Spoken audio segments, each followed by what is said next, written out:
Bismillahirrahmanirrahim. Assalamualaikum warahmatullahi wabarakatuh. Innal hamdalillah nahmaduhu wa nasta'inuhu wa nastaghfiruh wa na'udzu billahi min shururi anfusina wa min sayyiati a'malina may yahdihillahu fala mudilla lahu wa may yudlilhu fala hadiya lahu. Asyhadu an la ilaha illallah wa asyhadu anna Muhammadan abduhu wa rasuluh. Allahumma shalli wa sallim ala nabiyyina Muhammad wa ala Muhammad. Sallallahu ta'ala fi kitabil karim. A'udzu billahi minasyaitonir rajim. Bismillahirrahmanirrahim. Rabbi shrah li sadri wa yassir li amri wahlul 'uqdatam min lisani yafqahu qawli. La haula wa la quwwata illa billah. Amma ba'da. Para hadirin, teman-teman rahimakumullah, alhamdulillah bersyukur kepada Allah di malam hari ini yang insya Allah penuh keberkahan, di waktu yang mustajabah. Kenapa saya katakan waktu mustajab? Karena dalam Islam salah satu waktu mustajabah untuk berdoa adalah ketika turun hujan. Kita berdoa mudah-mudahan Allah senantiasa mengampuni dosa-dosa kita, Allah menganugerahkan istiqomah dan mewafatkan kita dalam kondisi husnul khatimah. Salawat dan salam tercurah kepada Rasulullah Muhammad sallallahu alaihi wasallam, pada keluarga, sahabat, tabi'in, tabi'in, dan kita mudah-mudahan mendapatkan syafaat beliau di yaumil qiyamah. Amin Allahumma amin. Yang saya hormati Sahibul Hajat, Sahibul Bait, Bapak Haji Sugeng, dan yang saya hormati teman-teman sekalian rahimakumullah, jazakumullahu khairan katsiran sudah hadir di kesempatan malam hari ini. Mudah-mudahan setiap energi yang teman-teman keluarkan mendapatkan ridhonya Allah Subhanahu wa taala. Teman-teman sekalian, harapannya kajian malam Senin ini tetap terus berjalan. Karena salah satu amal yang dicintai oleh Allah adalah amal yang sedikit tapi istiqomah, gitu ya. Jadi walaupun kita sedikitan, walaupun kondisi hujan, gitu ya, dengan acara seadanya tetap bisa istiqomah. Walaupun kita niatkan malam Senin ini untuk sarana rekrutmen, tapi setidak-tidaknya harapannya bagi kita pun sebagai penyelenggara, sebagai penggerak, kita bisa menimba ilmu di acara ini. Gitu. Dan inilah kelebihannya menjadi seorang dai, seorang hamlud dakwah, pengemban dakwah. Ianya satu sisi mendapatkan pahala dari apa yang dia lakukan, dan ianya juga mendapatkan pahala dari objek dakwah, dakwah yang diajak. Ini alhamdulillah kiainya sudah hadir. Ahlan wa sahlan. Teman-teman sekalian, pada kesempatan malam hari ini mungkin materi yang saya sampaikan agak sedikit berbeda. Kalau kemarin saya membawakan tentang nafsiyah, akidah dan nafsiyah, saat ini saya coba untuk menyampaikan terkait fikih, gitu ya. Fikihnya sebatas sejarahnya. Karena alhamdulillah di acara kita sudah ada Ustaz Hayan yang mengampu fikih. Nah, jadi barangkali ada yang terlewat pada malam hari ini, coba kita selami dulu terkait dari sejarah fikihnya seperti apa. Gitu. Jadi kita selama ini belajar tentang fikih, tetapi kita sendiri tidak ada salahnya kita mengetahui apa itu fikih, perkembangan sejarahnya dan lain sebagainya. Mungkin nanti yang saya sampaikan tidak begitu lengkap, hanya sebatas kisi-kisi, tapi harapannya justru menjadi tambahan ilmu, baik bagi saya pribadi dan bagi teman-teman semuanya. Untuk menambah keberkahan pada malam hari ini, kita buka forum kita dengan bacaan basmalah bersama-sama.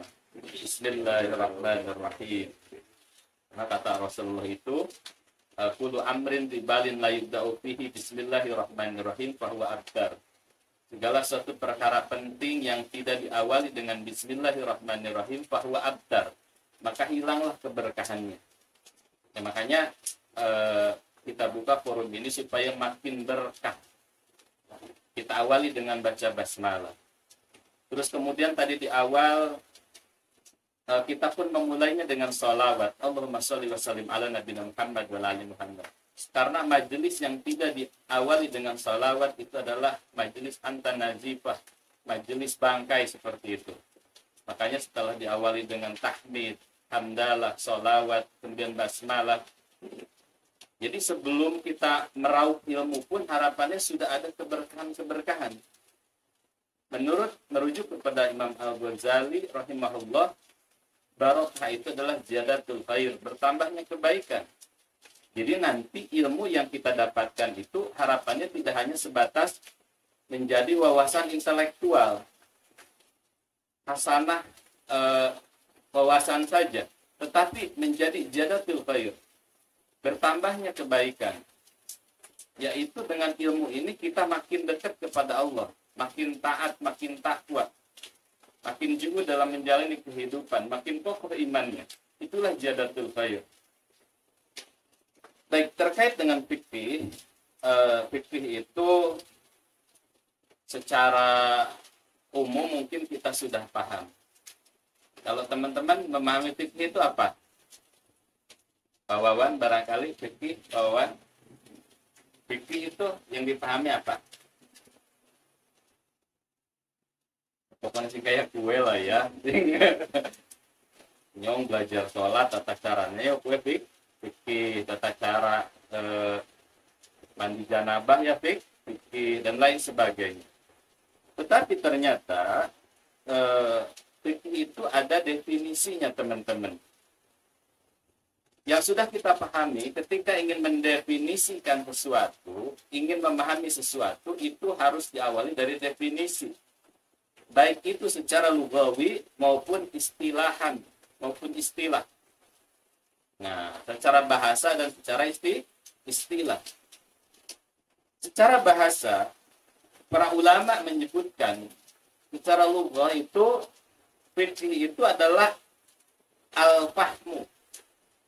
Al-fahmu itu adalah paham. Gitu ya. Jadi secara bahasa fikih itu artinya paham. Ini sebagaimana di Quran surah Hud ayat 91 Allah menggunakan redaksi fikih, kalimat fikih untuk menyebut kata paham. Begitupun doa yang sering kita panjatkan, doanya Nabi Musa ketika hendak bertemu dengan Fir'aun, apa doanya? Rabbis shrah li sadri wa yassir li amri wahlul 'uqdatam min lisani yafqahu. Nah, yafqahu di sini seakar kata dengan fikih, yafqahu qali. Rabbis shrah li sadri wa yassir li amri. Ya Allah, lapangkanlah dadaku dan mudahkanlah urusanku. Wahlul 'uqdatam min lisani, lepaskanlah ikatan di dalam lisanku, dari lisanku, yafqahu, supaya mereka memahami qauli, apa yang aku ucapkan. Gitu. Jadi fikih itu adalah al-fahmu alias paham. Nah, jadi kalau kita belajar fikih sholat, berarti kita itu memahami tata cara sholat dari A sampai Z-nya. Gitu. Bahkan ulama itu sampai menyebutkan tidak hanya al-fahmu, tetapi paham secara mendalam. Fikih itu harusnya paham secara mendalam, mendetail. Itu secara bahasa. Kemudian secara istilah. Secara istilah, fikih itu adalah al-ilmu bil ahkami syar'iyyah, amaliyah, al-muktasabah min adilatu at-tafsiliyah. Jadi fikih secara bahasa itu ada al-fahmu tadi, paham, Kemudian secara istilah itu para ulama menyebutkan adalah al-ilmu bil ahkami syar'iyyah amaliyah al-muktasabah min adilatu at-tafsiliyah. Kalau di bahasa Indonesia kan adalah ilmu tentang hukum-hukum syariat yang bersifat amalan, diambil, dipetik dengan dalil-dalil terperinci. Nah itu, jadi fikih itu secara istilahnya itu adalah ilmu tentang hukum syariat. Baik itu yang bersifat amalan, yang kemudian diambil dan dipetik dalil-dalilnya secara terperinci, baik itu dari Al-Quran, Sunnah, Ijma maupun Qiyas. Nah itu fikih itu. Jadi dalilnya itu tafsili yang perinci. Kayak minggu kemarin kita membahas tentang penetapan 1 Syawal, penetapan misalkan 1 Ramadan. Itu dalilnya diperinci dari Al-Qur'annya apa, dari hadis-hadisnya apa. Kalau ada ijma sahabat, ijma'nya apa, itu terperinci. Harapannya setelah diperinci, akhirnya kita pun paham. Setelah paham, diamalkan. Itu fikih. Nah itu jadi sebelum kita bicara tentang perkembangan sejarah ilmu fikih, kita itu memahami dulu secara bahasa maupun secara istilah. Supaya apa? Supaya kita itu betul-betul ketika nanti sama Yai Hayan belajar fikih itu, apa sih nyong apa sih belajar fikih? Kayak oh ternyata kita itu harapannya mampu memahami, tahu dalil-dalilnya, kemudian mampu diamalkan seperti itu. Jadi bukan hanya sebatas hasanah keilmuan saja, wacana-wacana saja, tapi ianya sesuatu yang praktikal, mampu dipraktekkan. Suatu yang teknis, mampu dipraktekkan secara teknis. Berikutnya, teman-teman rahimakumullah, memang baiknya materi ini tuh ditampilkan pakai PowerPoint. Karena kalau dijabarkan itu akan banyak tahun, akan banyak istilah-istilah dan lain sebagainya. Tetapi karena keterbatasan PowerPoint, mungkin tadi saya sampaikan hanya secara umumnya saja, tidak begitu detail. Nanti insya Allah di kesempatan yang lain bersama ustadz-ustadz yang lain mungkin bisa dibahas. Atau teman-teman bisa belajar di tempat yang lainnya. Nah, perkembangan sejarah ilmu fikih. Yang pertama, kita bagi dulu perkembangan ilmu fikih itu, sejarah fikih itu terbagi menjadi 4 fase. Berapa fase? 4, teman-teman. Yang pertama itu adalah fase risalah, fase nubuwah, fase kenabian, kerasulan Muhammad Sallallahu Alaihi Wasallam. Itu. Jadi muncul awal fikih itu justru di awal ketika Rasulullah diutus oleh Allah Subhanahu Wa Taala. Gitu. Nah, kemudian di masa Rasulullah Sallallahu Alaihi Wasallam ini fasenya itu dibagi 2 lagi, yaitu kita kenal dengan fase Makkiyah, kemudian fase Madaniyah. Fase Makkiyah itu kita tahu Rasulullah Sallallahu Alaihi Wasallam beliau itu berdakwah selama berapa tahun? 13 tahun di Mekah. Itu isinya tentang ketauhidan, tentang iman kepada Allah Subhanahu Wa Taala, tentang diharamkan untuk menyekutukan Allah Subhanahu Wa Taala, diharamkan untuk berbuat syirik. Itu di Makkiyah itu intisari dari tauhid, yaitu kalimat la ilaha illallah, la ma'budu bihaqqin illallah. Tidak ada zat yang berhak ibadat dengan benar kecuali Allah Subhanahu Wa Taala. Itu di Mekah. Nah, kemudian ketika Rasulullah Sallallahu Alaihi Wasallam di Mekah itu mendapatkan pertentangan yang hebat, mendapatkan teror, mendapatkan cibiran, mendapatkan makian, bahkan ancaman pembunuhan. Akhirnya tiba jualah saatnya setelah melakukan berbagai strategi dakwah, Rasulullah mengutus Mus'ab bin Umair ke Madinah untuk membuka dakwah di Madinah. Akhirnya tibalah saatnya Rasulullah pun diizinkan untuk hijrah oleh Rasulullah Allah Subhanahu Wa Taala. Hijrahlah ke Madinah setelah proses tadi ada pengiriman duta dakwah dan lain sebagainya. Kemudian di Madinah, fase fikih itu yang tadinya berkutat di masalah akidah itu beralih ke masalah syariah. Itu di Madinah. Di Madinah itu kurang lebih kalau tidak salah 10 tahun kan gitu ya. Karena Rasulullah itu diangkat menjadi Nabi dan Rasul usia 40 dan diwafatkan oleh Allah kisaran usia 63 atau 62 tahun lebih sedikit, kurang lebih 63 tahun. Jadi 13 di Mekah, kemudian 10 sisanya itu di Madinah Al-Munawwarah. Nah, jadi di Madinah itu mulai itu ada perintah tentang larangan meninggalkan khamar dan lain sebagainya yang berkaitan dengan syariat. Karena syariat itu turun itu secara berangsur, nggak sekaligus. Contoh tentang pengharaman khamar, awalnya khamar itu tidak dilarang. Bahkan ada para sahabat yang memang menurut beberapa sirah nabawiyah itu sholat aja sambil mabuk. Karena memang belum diharamkan khamar.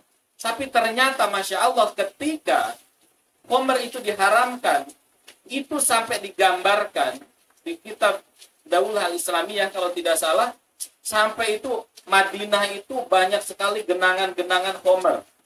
Ada sahabat yang lagi minum gitu ya, udah di mulut, ada pengharaman khamar langsung dimuntahkan. Nah, ibrah bagi kita teman-teman. Ketika kita berdakwah tentunya yang paling utama kita tekankan dulu akidah. Karena kalau akidahnya belum kena, kita sudah jejeli dengan syariah yang adalah mental. Mereka belum siap menerima beban. Karena imannya belum masuk, belum menghujam.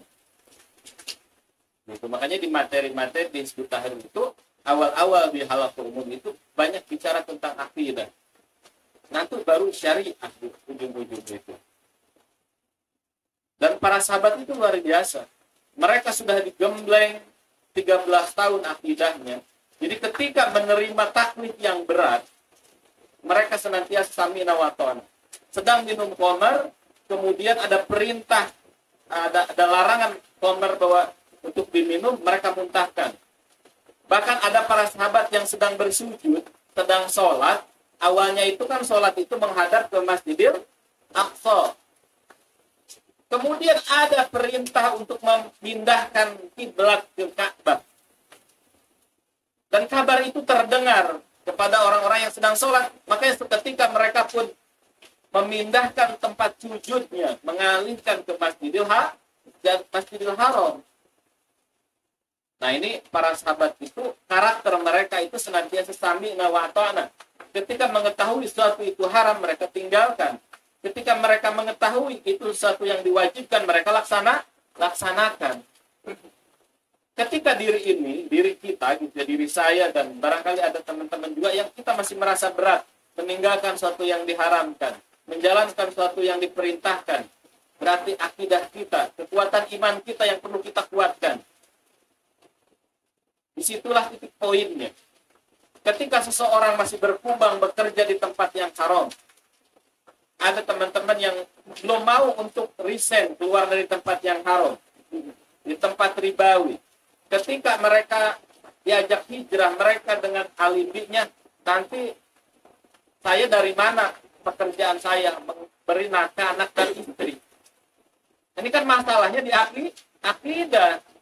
Padahal kalau akidahnya benar, wallahu khairur raziqin. Allah lah sebaik-baiknya pemberi rizki.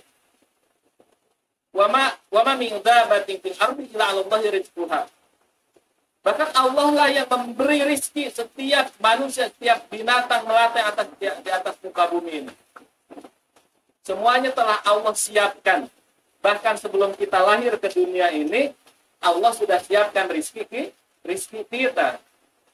Tidak ada manusia yang tidak akan diberikan rezeki oleh Allah Subhanahu wa taala, dan itu sudah dijamin. Ya, saya sering katakan kita itu sering mengkhawatirkan sesuatu yang belum dijamin, mengkhawatirkan sesuatu yang sudah dijamin, tetapi tidak mengkhawatirkan sesuatu yang belum dijamin. Kita khawatir akan rezeki kita. Kita khawatir akan masa depan kita. Tetapi kita tidak khawatir kita meninggal dalam kondisi su'ul khotimah atau husnul khotimah. Padahal meninggal dalam kondisi su'ul khotimah atau husnul khotimah itu belum ada jaminan. Tapi kita tidak khawatir. Rizki yang sudah dijamin oleh Allah kita sering mengkhawatirkan. Nah ini perlunya perbaikan iman, akidah, keyakinan akan konsep rizki, akan konsep qada dan qadar, dan lain sebagainya. Jadi yang pertama, teman-teman rahimakumullah, perkembangan sejarah fikih itu adalah fase nubuwah, fase risalah, yaitu ketika Rasulullah SAW masih hidup. Nah, jadi dalilnya waktu itu para sahabat itu cukup berkonsultasi dengan Rasulullah ketika ada permasalahan. Enak gak kira-kira para sahabat? Enak, mereka digembleng langsung oleh Rasulullah. Tetapi ketika kita di masa Rasulullah, belum tentu kita jadi pendukung Rasulullah. Karena Rasulullah itu kan dijuluki dukun, tukang sihir, dikejar-kejar mau dibunuh oleh para penguasa waktu itu. Nah, ketika waktu itu kita berada di sana, belum tentu kita pun akan kuat berada di barisan Rasulullah SAW. Itu fase nubuwah, fase risalah. Dan rujukannya itu baru Al-Quran dan hadis Rasulullah SAW. Nah, makanya sumber fikih itu nanti ada 4. Yang pertama Al-Quran, yang kedua As-Sunnah, yang ketiga ijma sahabat, yang keempat qiyas. Nah, di fase risalah ini itu baru ada 2 rujukan, yaitu Al-Quran dan As-Sunnah, teman-teman.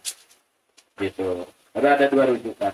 Nah, kemudian fase kedua yaitu di fase sahabat radhiyallahu anhum ajma'in. Fase siapa? Sahabat. Coba teman-teman barangkali paham, sahabat itu apa? Teman dekat. Ini termasuk pawan sahabat bukan? Sahabat.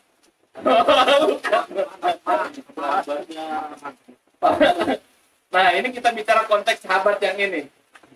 Jadi ternyata sahabat itu harus masuk ke dalam 3 kategori, 3 kriteria. Harus masuk berapa kriteria? 3. Yang pertama yaitu sahabat yang disebut sahabat itu harus beriman kepada Allah. Harus apa yang pertama? Amantu billah, beriman kepada Allah Subhanahu wa taala. Yang kedua, ini kalau 3 ini kalau salah satunya hilang, dia tidak bisa disebut sahabat.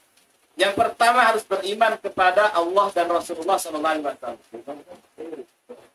Pawan beriman, baru 1 ini berarti masuk, tapi nanti kategori berikutnya.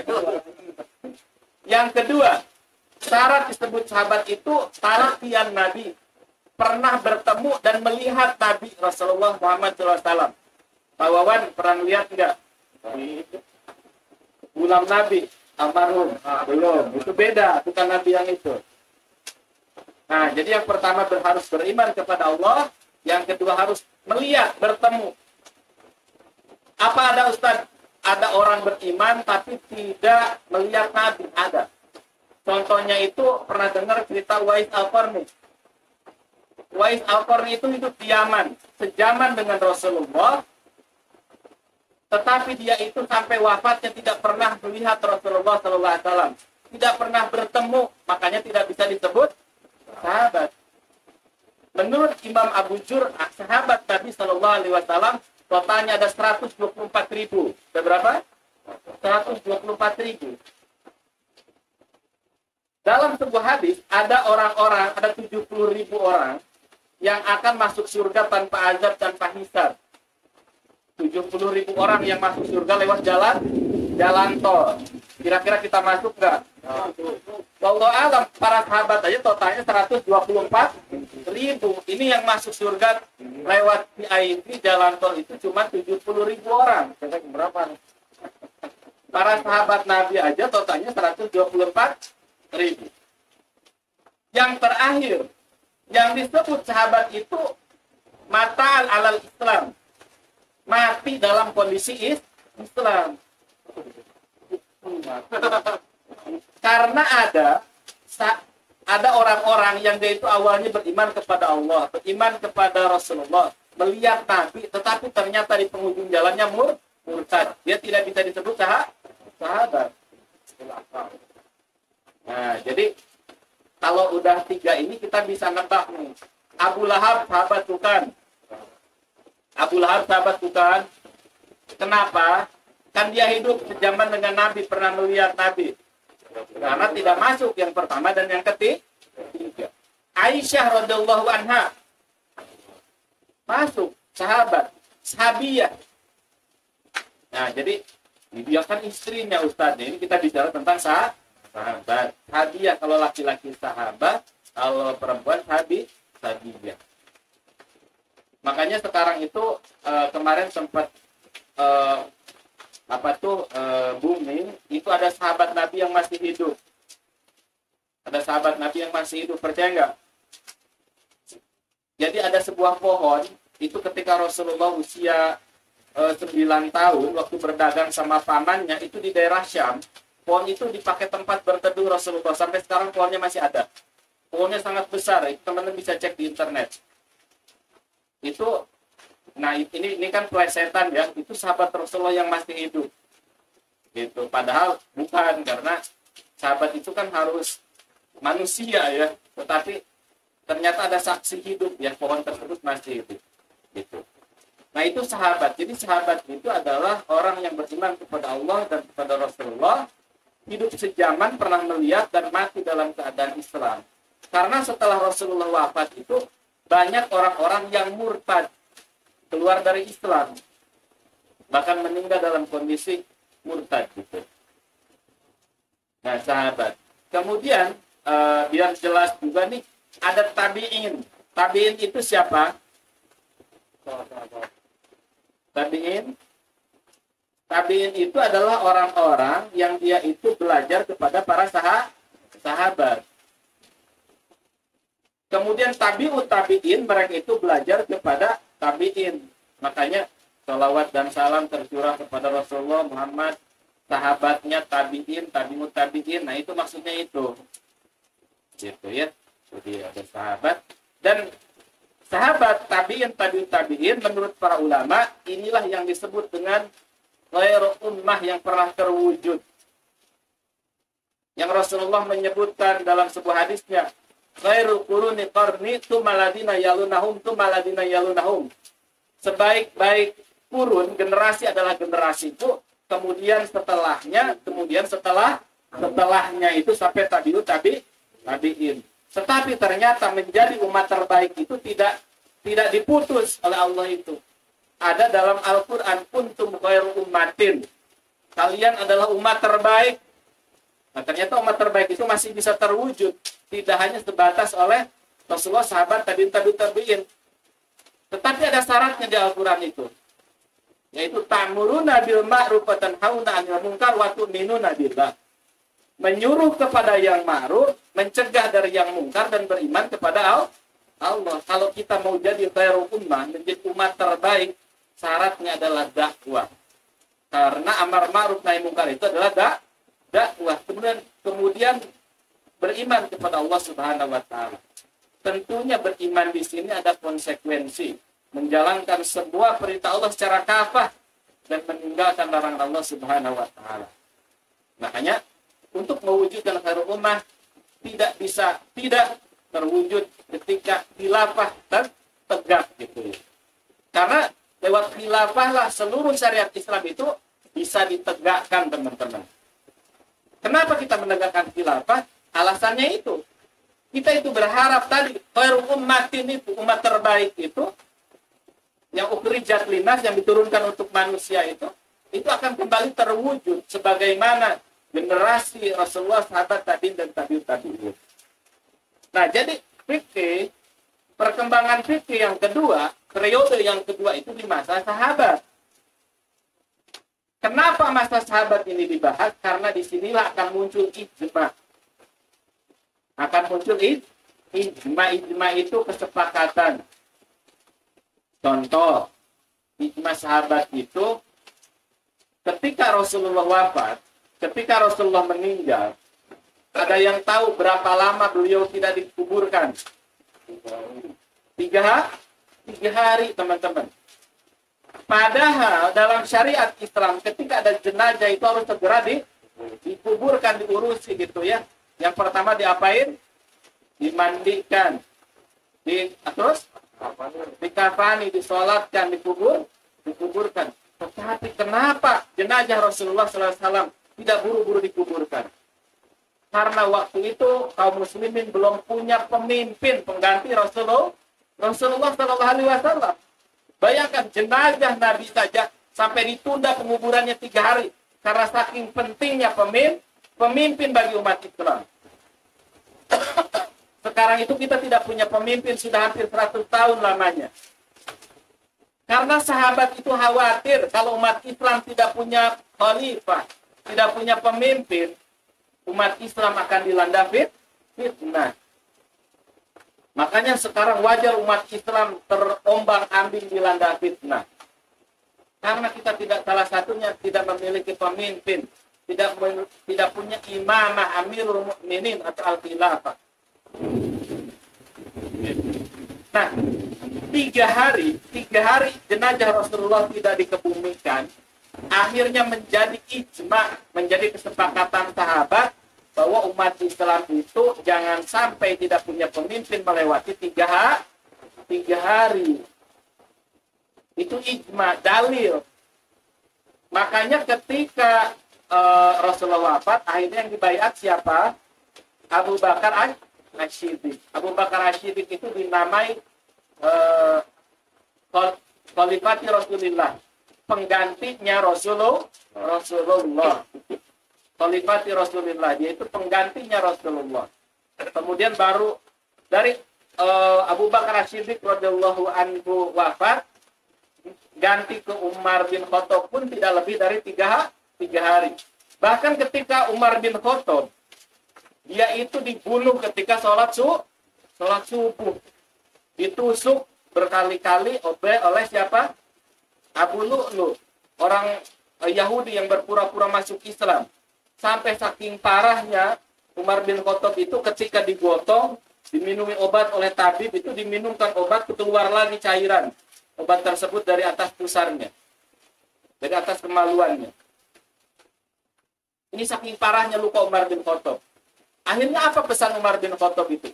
Umar bin Khattab memilih 10 orang sahabat senior untuk menjadi ahlul halli wal aqdi, yang memilih berembugan untuk memilih seorang khalifah pengganti pasca Umar. Bahkan kalau ada yang tidak setuju lewat dari 3 hari, diperintahkan dibunuh oleh Umar bin Khattab radhiyallahu anhu. Karena dia tahu saking pentingnya kepemimpinan bagi umat Islam jangan lewat dari 3 hari, teman-teman. Akhirnya dipilihlah siapa? Yang ketiga, Utsman bin Affan radhiyallahu anhu. Nah, ini ada yang menarik. Nanti kenapa saya sebutkan? Karena nanti ada kaitannya dengan kemunculan baik itu aliran-aliran maupun sekte. Di masa Utsman bin Affan, itu di tengah kaum muslimin mulai ada kegoncangan. Utsman bin Affan dituduh melakukan kolusi, nepotisme, memilih saudara-saudaranya untuk dijadikan pejabat. Kemudian Utsman pun dituduh memperkaya diri sendiri. Akhirnya ada orang-orang yang dia itu memberontak kepada Utsman bin Affan radhiyallahu anhu. Inilah kelompok yang disebut apa? Khawarij. Nah, ini mulai nih. Nanti Khawarij ini, ya kenapa saya sebut konflik ini? Karena Khawarij ini nanti fikihnya itu akan berbeda dengan kaum muslimin secara umum. Karena Khawarij itu tidak menerima hadis-hadis yang bersumber dari sahabat yang mereka benci. Gitu. Nah, ketika akhirnya Utsman pun singkat cerita dibunuh, teman-teman. Ini berimbas kepada perkembangan fikih nanti, kepada hasanah fikih. Ketika Utsman dibunuh, diangkatlah Ali bin Abu Thalib menjadi pemimpin. Nah, banyak para sahabat yang menginginkan Ali itu segera mengkisos pembunuh Utsman. Tetapi ternyata Ali itu menunda kisos karena khawatir kaum muslimin makin porak-poranda, makin bercerai-berai. Ternyata orang-orang yang fanatik terhadap Ali bin Abi Thalib itu disebut Syiah, pendukung. Yang menentangnya, yang membunuh Ali disebut Khawarij. Terus yang netral itu kaum muslimin secara umum, atau yang dikenal istilahnya Ahlussunnah wal Jamaah, seperti itu. Jumhur kaum muslimin yang netral. Nah, ini akan berkembang kepada hasanah fikih nih, konflik ini. Karena nanti ada perang sipil, ada perang Jamal. Misalkan ada perang antara Ali dengan Aisyah. Ada Ali dengan Muawiyah kalau tidak salah. Gitu.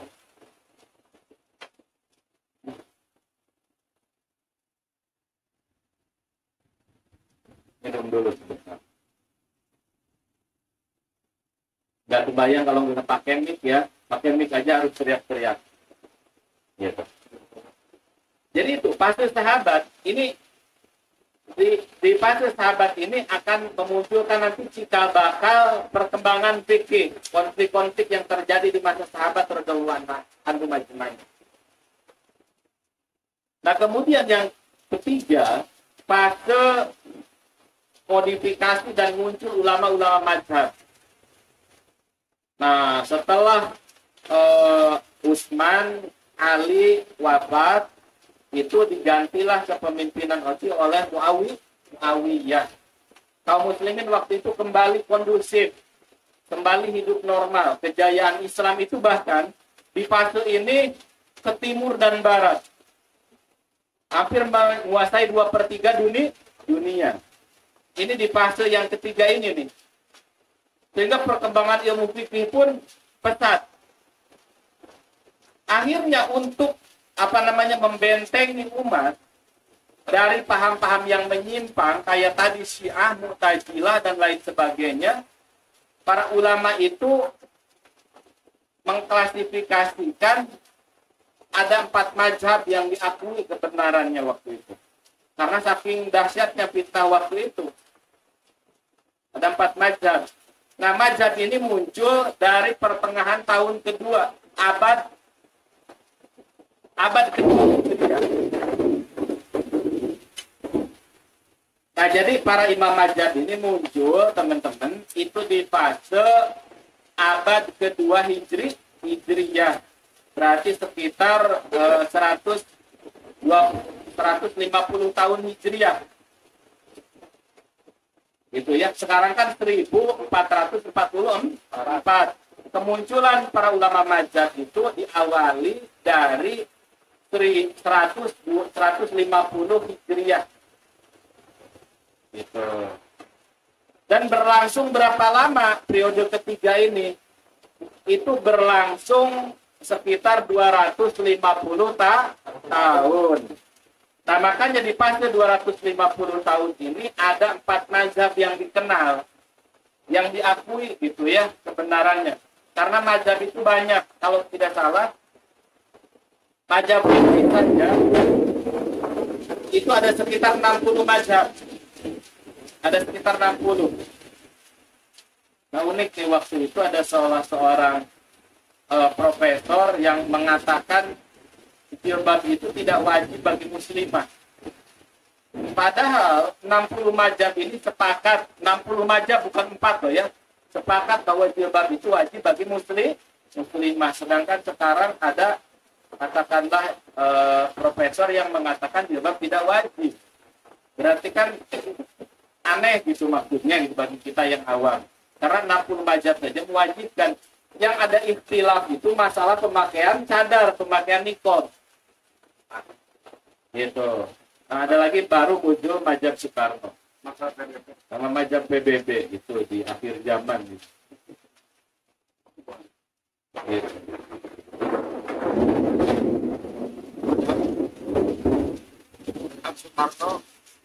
Nah, jadi 4 mazhab ini muncul sekitar 200 di kurun waktu 250 tahun. Ada 4 mazhab apa aja?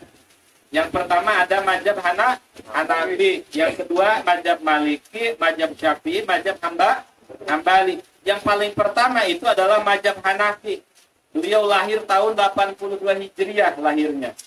Terus Imam Malik itu pendiri mazhab Maliki itu lahir tahun 93 Hijriah. Kemudian disusul Imam Syafi'i itu 150 Hijriah lahirnya. Kemudian Imam Hambali 164 Hijriah. Nah, jadi ini masa keemasan Islam itu di situ. Islam mulai bergerilya bahkan dari timur sampai ke barat. Itu di situ. Nah, itu jadi fase kodifikasi. Apa itu kodifikasi? Pembukuan mazhab. Walaupun kodifikasi mazhab ini kalau kita merujuk kepada kitabnya Syekh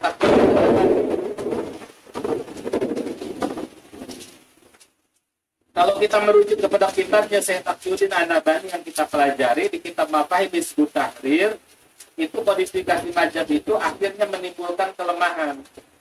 Apa kelemahannya? Menurut beliau itu memunculkan taklid. Para ulama itu sudah tidak mau kembali berijtihad. Sehingga terjadilah kemunduran. Jadi ada plus minusnya gitu ya. Ini silahkan ada di Mafahim Hizbut Tahrir. Kalau teman-teman sudah itu nanti ketemu. Gitu.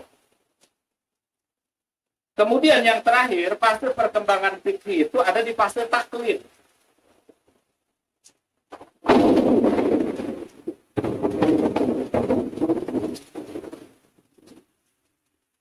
Fase keempat itu ada di fase taklid. Apa itu taklid? Taklid itu pengikut. Jadi para ulama itu sudah tidak berijtihad lagi, tidak mengistimbat dari Al-Quran dan Sunnah lagi. Mereka itu mencukupkan justru dengan mensyarah mazhab-mazhab yang mereka ikuti. Itu di fase taklid. Dan fase taklid ini ada sampai kita lah saat ini.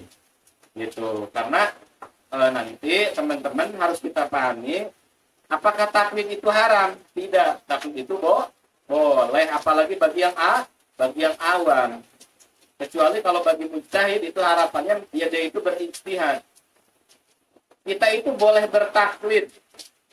Taklid itu ada dua ya. Teman-teman ingat orang yang bertaklid itu ada dua. Yang pertama adalah muqallid.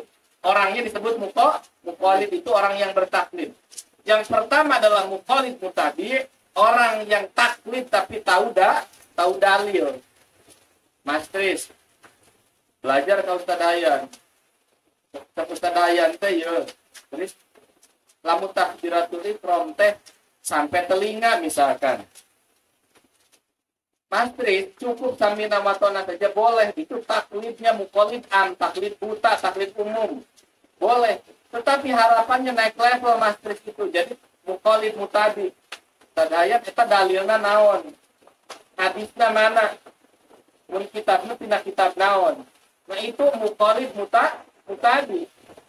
Yaitu melakukan amaliyah takbiratul ihram sampai telinga atau sampai sini misalkan sampai bahu, itu minimalnya muqallid mutabi itu tahu dalil. Bahkan kalau Syekh Taqiyuddin An-Nabhani itu seseorang itu diharapkan untuk terus belajar.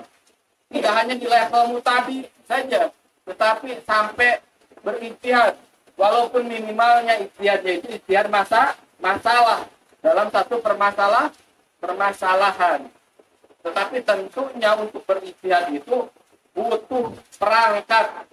Apa itu perangkatnya? Dalil-dalil Al-Quran, hadis, ilmu fikih, nasakh wal mansukh, sirah, terus kemudian terkait nausoroh jelas gitu ya. Harapannya kita terus belajar, memotivasi kita. Tapi kalau saat ini kita awam ya, jangan coba-coba untuk berijtihad sendiri, malah haram. Malah haram kalau kita bahasa Arab aja nggak bisa, tiba-tiba saya mazhabnya mazhab Soekarno, misalkan saya mazhab Trisno, nggak boleh, itu haram. Gitu ya. Bahkan kalau tidak salah Imam Hambali itu pernah ditanya, ketika seseorang ingin berijtihad menjadi seorang mujtahid itu menguasai 400.000 hadis. Menjadi seorang mujtahid, mazhab gitu ya. Seperti itu. Ini Masya Allah beratnya luar biasa. Jadi itu teman-teman perkembangan ilmu fikih. Tadi di awal kita sudah jelaskan definisinya, cara bahasa itu adalah al-fahmu, pemahaman terhadap suatu hal. Dalam hal ini tata cara ya, dalam hal ibadah. Kemudian fasenya itu ada 4. Fikih itu di fase nubuwah, fase sahabah, fase kodifikasi, munculnya imam mazhab. Yang keempat fase taklid. Lalu hikmah apa yang kita bisa pelajari dari pertemuan kita kali ini? Teman-teman rahimahumullah, di fase keemasan ilmu fikih itu tidak lepas adanya daulah, tidak lepas perannya ada pemerintahan kaum muslimin. Karena anak-anak kita, coba bayangkan, gimana anak kita mau jadi mujtahid saat ini mereka itu disibukkan dengan gadget, tontonan mereka tidak terjaga. Kan gitu. Barangkali makanannya saja kita sendiri masih banyak yang subhat. Berbeda di masa Imam Syafi'i, Imam Malik.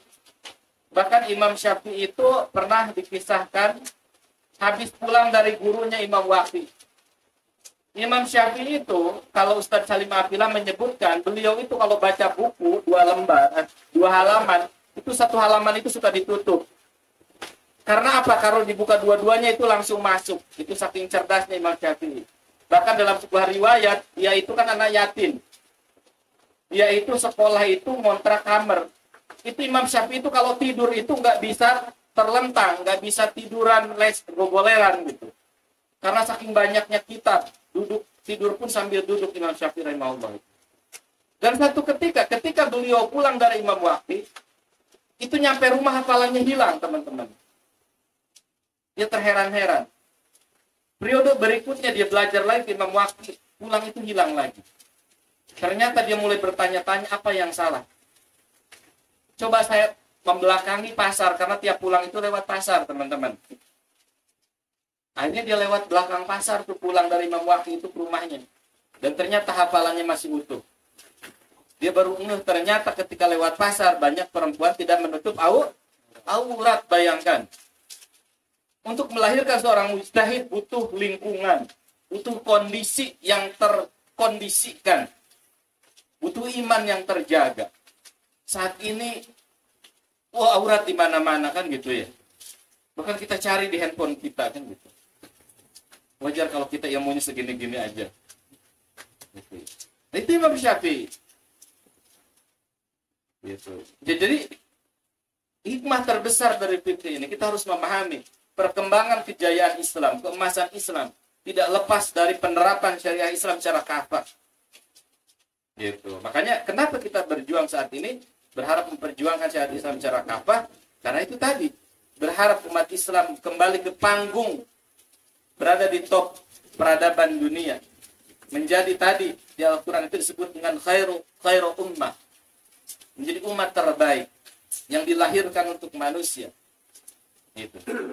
Itu teman-teman rahimakumullah, mudah-mudahan kajian yang singkat dan sederhana ini, mohon maaf kalau banyak sesuatu yang keliru gitu ya. Ini kalau ada benarnya datang dari Allah, kalau ada kesalahan dari diri saya pribadi. Sebelum ditutup, barangkali ada yang ditanyakan terkait materi yang saya sampaikan, mangga.